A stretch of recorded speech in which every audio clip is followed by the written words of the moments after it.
Welcome to another episode of The Local Voice. Yes, my name is Jeff Harrison, and today I have an interesting topic because the more and more I work with clients, the more I realize that to get to their ideal customer, it often is not a direct path. So today I'm calling it the indirect path to success. Now, what do I mean? What do I mean by that? Well, I've started noticing that when and you may have experienced this, when you're trying to go directly to your customer that will buy your product, what is it typically that you do? Well, most people will run ads, and they are swimming in a very, very shark infested water, meaning what's happening is all your competitors are down there focusing on that end user, really their ideal customer. And what happens? Those people are in a situation where now they're looking at everybody, and what are they? They're price sensitive. So what happens is it costs the business owner more money to get in front of them, i.e. paying for the ads, and then their profit margins are lower. Well, for years, in fact, since 2010, I've been in the content marketing business, and I tended to work at the top of that funnel. If we think of a funnel, down at the bottom is going to be where that's where the end user is really coming out the other end. But that's where all the advertising, that's where all the big money is spent. But also, and I'm not saying 100%, but most of the time, those people are more price shoppers and the profit margins are less. At the top is the area where we are getting to know people, and we're putting out content that's answering questions for them that they'll be asking naturally on their buyer's journey. Well, when you do this, what happens is you're attracting these people and you're building a relationship. But today I want to talk about the indirect path, because what happens is a lot of times you get what? You get referrals. And referrals are really, quite honestly, they're our best source of customers, aren't they? Because, many, many years ago, I said, hey, when somebody would send me a referral, it was about an 80% done deal. Now, raise your hand if that's not you. I said, if it's not you. In other words, if somebody sends you a referral for your business, and it doesn't matter what business is in, it could be insurance, real estate, healthcare, it doesn't matter. But when somebody refers someone to you who they knew closely, the deal is pretty much done. You'd have to just really screw it up to not get that deal. Here's the thing. That is an indirect path to success. Now, I'm not saying you go out and all you do is you build this source of referrals, but actually I am. Now, I have some examples. So what I mean by that, because here's an example of one of a challenge that when I first met with this client is their end user, the people that really buy their services, they're high net worth homeowners. And we're talking about people who spend, they're worth a lot of money. And so what happens is, they're not watching TikTok videos. They're not probably clicking on ads on Facebook. So in other words, it's not like you can't get to these people directly. So you have to then say, okay, my challenge is, okay, who are the people servicing those people that because they take care of them, there's a level of trust that if they refer you, there's a high probability you're that 80%er. And so we thought about that a while, and it was like, well, really the people that we want to get to know are the people who are selling the home, the high-end luxury home real estate agent. Now, that changes the marketing completely, because as I said back in 2010 and through today, here it is 2025, 15 years later, I'm still creating content for my customers that solve the problems for that ideal customer. So here's that little switch. We no longer we don't want to create content that is solving the high net worth home buyers problems, but we want to solve the high-end home sellers problems. So we want to create that relationship by saying, hey, these people are out there because maybe it's a situation where, hey, they've got this deal going on and they need to close it, but the funds, which they have plenty of, but is tied up in a place, and maybe there's an opportunity for a bridge loan, if you will, a temporary loan, and they could do something there with that. So in other words, it's solving a problem to help them sell another home, even though their end buyer may, or literally has the ability to just stroke a check and pay for it in cash. But the thing about it is, there's no way we're going to get inside that circle without the help of that high-end luxury home seller.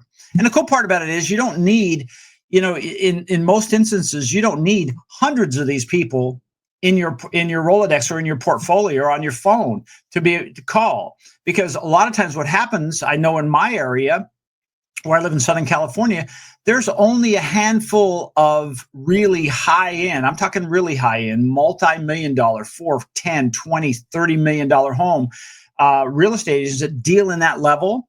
So if you can get to know a few of those people and really build a relationship with them, you are naturally then going to get those referrals. But the goal, again, is it came indirectly. So I want to ask you a question.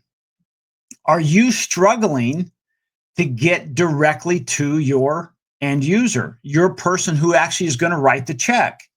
If the answer is yes, I want you to pull back for a second and say, wait a second. Okay, who in that sphere that has my ideal customer, that takes care of them, who is it that I could have a relationship with and then start taking better care of them and build that relationship? So when that opportunity comes up, I'm naturally the referral. I'll give you an example. I'm a member of a group called BNI. And so what happens, it's all what we call one seat category. In other words, if I'm a digital marketer, there's only one digital marketer in the group. So any questions that come up or any offers that come up, I get all the opportunities for that. Well, when we think about this, a gentleman stood up this morning and said, hey, my ideal referral partner, who he gets most of his business from, he's in the credit repair business, is a mortgage broker. He said that's where he gets the majority of his business. That's by far his best referral partner. Why? Because let's face it, people want to buy a house, they go to get a mortgage and find out, their credit is not where it needs to be.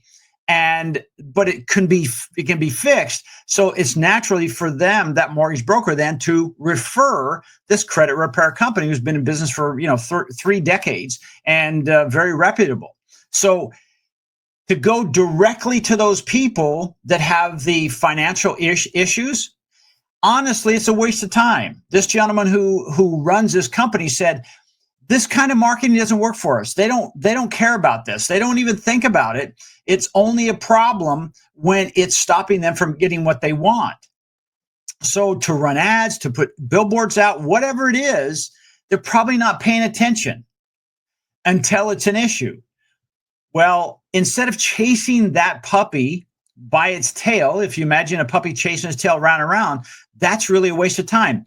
Indirectly, we want to get to those customers by going to people who will then refer you to people who have a high need, and they want to move out of that apartment, or they want to upgrade their residence, but their credit is holding them back.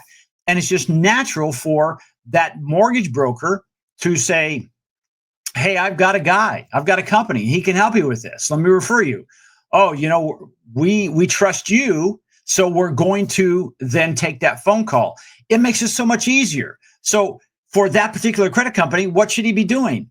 He should be spending all or the majority of his time, if not 100%, building relationships with mortgage brokers around the country. That should be his only focus if that's where he's getting the majority of his business, because that's where his future business will come from. It will come from the referrals, because now he is absolutely I'm going to say spending time building strong relationships with that referral partner. You see how this is working? Because a lot of times I talk to people and they're like, I'm having so much trouble getting to those people. There's gatekeepers, there's this, that, and the other. Stop doing that. Take yourself one step back and say, who is it that services those people? Who is it already has a great relationship with them? That if I had a great relationship with these people, they would naturally refer me, and it actually helps their business. In this case, the mortgage broker closes more loans because he helps them get their credit. So it's a win-win all the way around. And now it's a great team. The last one I want to share with you is absentee home care, because I don't want you to think, oh, it doesn't work in my industry. It works in every industry, gang. Here's an example. There's a gal, her name is Leslie, and she owns a company that services absentee homeowners. And so it's a very high-end market. And so today, and I've known her for a long time, and her ideal customer, again, are real estate agents. So where does she spend most of her time? Doing presentations for real estate agents that sell higher end homes, because she determined that and we live in Southern California, that probably her ideal client is going to be somebody that has a home that they purchased in today's world of about $900,000 or higher. So she's not looking for the homeowner who does, and it sounds like a lot, $500,000 home, and it is, but those people are probably not going to hire her for her services, because most of these people that she takes care of are multifamily owners. In other words, they're only here for a few months out of the year, and the rest of the time the house needs to be taken care of, making sure the water's not, there's not a problem with the water, making sure if there's any landscaping issues. That's her secondary, or let's say that's her direct contact with her ideal customers, because she's taking care of them. And what does it do for those real estate agents? It shows that they can go above and beyond and give even more service to those homeowners who just bought a house from them, a beautiful home, that are only going to be there part-time. That now they know they can serve that customer well into the future, because Leslie will do a great job for them. So I want to mention again, this is called Indirect Path to Success. If you want to play at the bottom of the funnel, it's okay. Just realize you're sacrificing two things. You're sacrificing profit, and you're increasing your cost to get a new customer, because you're down there competing with a lot of other people. When you're in this referral process, guess what?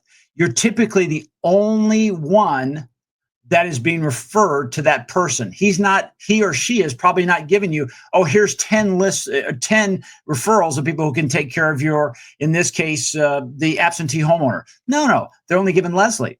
So it was a referral by the person they trusted enough to spend millions of dollars in this case to buy a home. Do you think they trust that person enough to say, I'm going to contact Leslie? And if they say she's good enough, I'm sure she is. So I want you to think about this. Who is in your circle, or who do you need to get in your circle, who has your ideal customer as your ideal customer? In other words, let me say it again.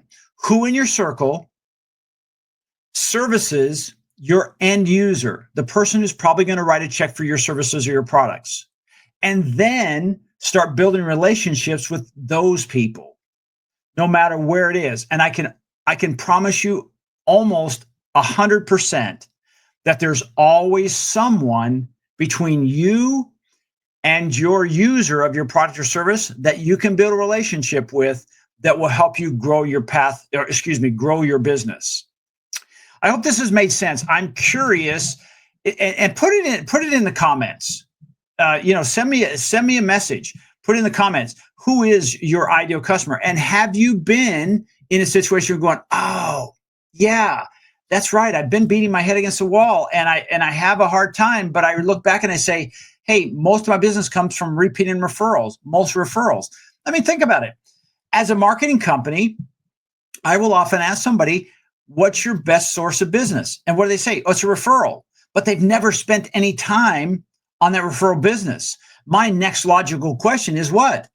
Who is it that's giving you those referrals? I call that a clue. It's a clue as really, who should we be marketing to? We should not be marketing to that end user so much because of the competition and low profit margins. Instead, we should be marketing the people who will refer us. and build a strong referral marketing program. I hope you enjoyed this today. If you did, please give me a 5-star. If not, don't worry about it. We'll get it on the next time. But we appreciate it. My name is Jeff Harrison. I own a company called Swing Point Media, and this is called The Local Voice. I try to do this about once a week and share insights of what's really going on when it comes to marketing a local business and give you some thoughts that could help you with this. If you want to know more, you can always go to my website at swingpointmedia.com. Check out my product. It's called the Content Accelerator. And what that is, it's a program that we build. It's artificial intelligence zoomed up. It's an automation workflow that will create all your content for you. Because let's face it, and this is for another podcast, is, hey, are you working in your business or on your business? When I say you're in your business, you're doing the day-to-day stuff, right? You're answering the phone, you're filling out this form. But tomorrow looks like just like today, and it's only growing by accident. Or are you working on your business? Content is a great way to work on your business and make it grow. If you want to know more about that, again, please go to my website, swingpointmedia.com. Until next time, have a great week.